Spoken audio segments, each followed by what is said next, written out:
Today, we're checking out an episode of the craziest game show I've ever seen, Distraction. Hello and welcome to Distraction, the show where we distract people as we force them to answer questions. Think the Saw movies, but more PG, but then also X-rated at the same time, with a stand-up comedy show weaved in between there somehow. And rather than solving puzzles or getting a key out from behind their eyeball to unlock a trap that will kill them if they don't do it in time, the contestants instead answer trivia questions and play leapfrog. It aired on British television in 2002, lasted a whopping 1 year, and then it got cancelled. I'm guessing it's because they were only able to convince so many people to compete in this shit, especially considering that they literally put their contestants through hell. The grand prize of the show is a very generous $5,000, and with game show tax, you're only taking home like 3,000 of it. So that's nice. The show itself is a trivia competition. It starts with 4 contestants, and after each round, 1 player is eliminated, and the one who's eliminated is the one who has the lowest score. Pretty standard trivia rules, but the twist is that each round there is a distraction of some sort. That's why it's called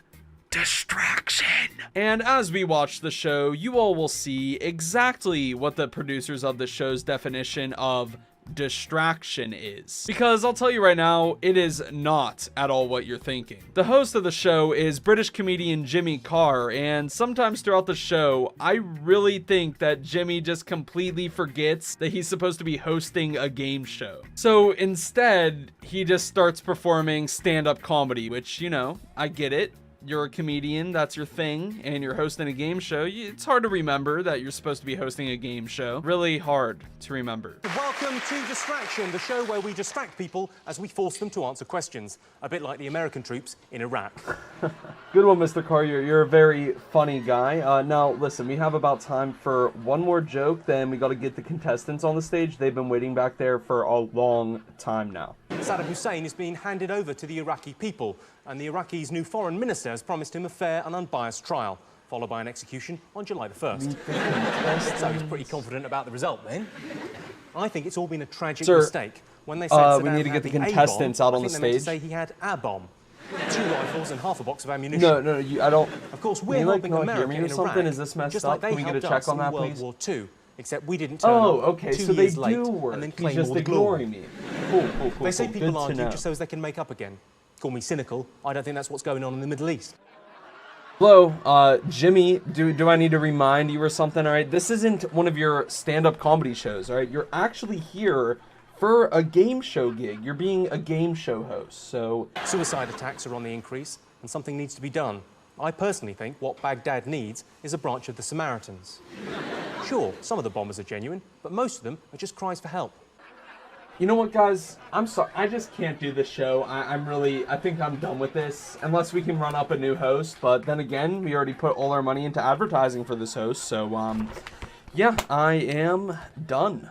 Oh, he's gonna actually do it now. All right. Sure, some of the bombers are genuine, but most He's of them not doing are just it. cries It's for another help. joke. I mean, is this real or what? They just need to talk to someone.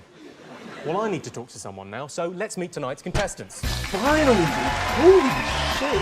Is this gonna be like a weekly occurrence? I know we have to film this shit every week, but like, oh my god. So now we get introduced to the 4 contestants of the show, and to be honest with you guys, it's kind of weird. Before we start the show, I thought I might ask you a couple of questions about your fellow contestants to get to know you a little bit better first. This is Mark, and Mark knows how to properly suck popsicles, more specifically, his own popsicle.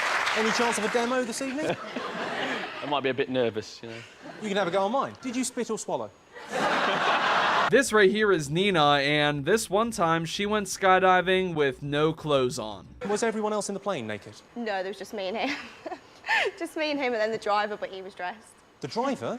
I like to call them pilots. Then we also have Emma, and Emma has seen a ghost. So you were in your grandmother's house, Yeah, I was going up the stairs. and you saw an old man Yeah. in pyjamas, and you thought that must be a ghost. There's no way my nana could be getting a portion off an old fella. She was a good Catholic lady. It ruined my childhood illusion. Which is kind of lame if you're comparing it to the other 2 contestants we already introduced. I mean, like, what?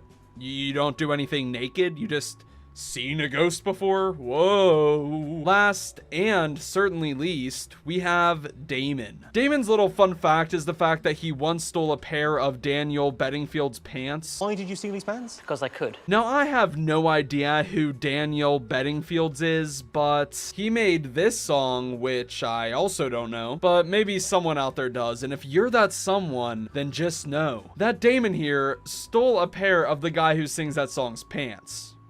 Anyways, after these unnecessarily long introductions where we find out that Mike is very flexible and a bunch of other fun information. I gave him a full body massage and a body to body massage. Did it have a happy ending? He tried to have a happy ending, but I did actually say no then. We finally get to the first round of the show, but first, stand-up comedy by Jimmy Carr. Once again. Pressing a buzzer while being stabbed repeatedly, a bit like calling on a friend in Moss Side. I'd imagine. Obviously, I don't have any friends in Moss Side. You don't have to use your hands in this round. You can use your faces or genitals. Mark? So during this round, the contestants are asked a bunch of questions, and the answer to all of the questions start with the letter P. The reason that all the answers start with a P is because the buzzers that the contestants have to click in order to answer are all surrounded by cactuses, and cactuses have pricks. Yeah. Very clever. Also, I refuse to use the word cacti. Every single time I do, I feel like the kid that's like, actually, it's your, not your. Like, shut up, dude. No one cares. Complete the title of the film. Meet the... Mark. Parents. Correct. What P means to have no money? Nina. Poor. Correct. So when I heard the concept of this game, I figured that by distraction, they meant like a rapid bear would be in their face as they answered questions. Like, I don't know, it would be something that makes it harder to think or focus on the questions you're being asked, which is literally what a distraction is. But no, instead, the distraction is 3 cactuses surrounding the buzzer that you need to hit in order to answer any questions. So it's more distracting your finger from the path that it has to take to hit a button. Like, can you even call that a distraction at this point? Also, getting pricked by a cactus sucks. It's like a little splinter if it gets inside of your skin. And I'm sure that it is getting under their skin because they have to quickly reach between 3 of them to hit the buzzer. What makes me even more sure that that's happening is the fact that halfway through the round, the cactuses start spinning and all the contestants also have to put blindfolds on. If that doesn't sound like a good time, honestly, what does? What do Americans tend to call trousers? Emma. Pants. Correct. In which film did Johnny Depp play Captain Jack Sparrow? Emma. Pirates of the Caribbean. Correct. So the round ends, and it's time for another comedy show. Well, that's the end of that game, contestants, and you've been through what a daddy hedgehog has to go through when he wants to give a mummy hedgehog a special treat. Oh, and also Emma sucks at this game and she gets eliminated. Well, either she sucks or she didn't want to dip her finger in between a bunch of cactuses. Either way, she's gone. On comes round 2 of the show, and the fact that this aired on television is literally insane to me. So the 3 contestants are doing a school sports day challenge. The 3 of them are lined up on what looks like the course from Rock Racing on SpongeBob. So they're standing there waiting, and then the bookshelves open up and the host says that they're each gonna get a partner to do all of these activities with. And the partners are 3 fully nude elderly people. So on this round of the show, the contestants were playing leapfrog, racing in beanbags, and doing the wheelbarrow race. All of those activities with naked old people. You guys get to be spared of the footage, but me, yeah, I had to see everything. And I mean everything. It was not censored whatsoever. Just saying, you guys better subscribe and drop a like because I cannot unsee that shit. Anyways, Nina and her partner were really bad at the wheelbarrow race, so she gets eliminated, and a naked old man wheelbarrows her off the stage. After yet again another comedy show, 2 bathroom stalls show up on the stage. One of our contestants will be winning £5,000, which is a great prize, although not the biggest prize on TV. On Pop Idol, Michelle McManus won a recording contract. And not only that, 2 weeks before she won, Weight Watchers offered her £100,000 to be their spokeswoman, which is, ironically, the exact amount she needs to lose. And each contestant goes inside a stall of their own, takes down their pants, sits down, on the toilet because this round is pee activated. So in order to buzz in to answer the question, the contestant must pee into the water in the toilets below them. What is a Jimmy Riddle?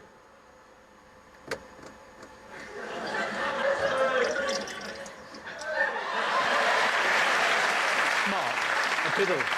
Yes, a piddle. During the round, Damon was not able to pee a single time. And to be honest, I think I would not be able to pee at all whatsoever if I was sitting in front of a live audience, while also knowing that this is being recorded for television for hundreds of thousands, if not millions of people to see. Like, I'm already scared to pee whenever some dude walks up to the urinal next to me. Like, imagine this shit, dude. It's a true nightmare. Mark, on the other hand, must have not peed before going on the show because he has a lot to give.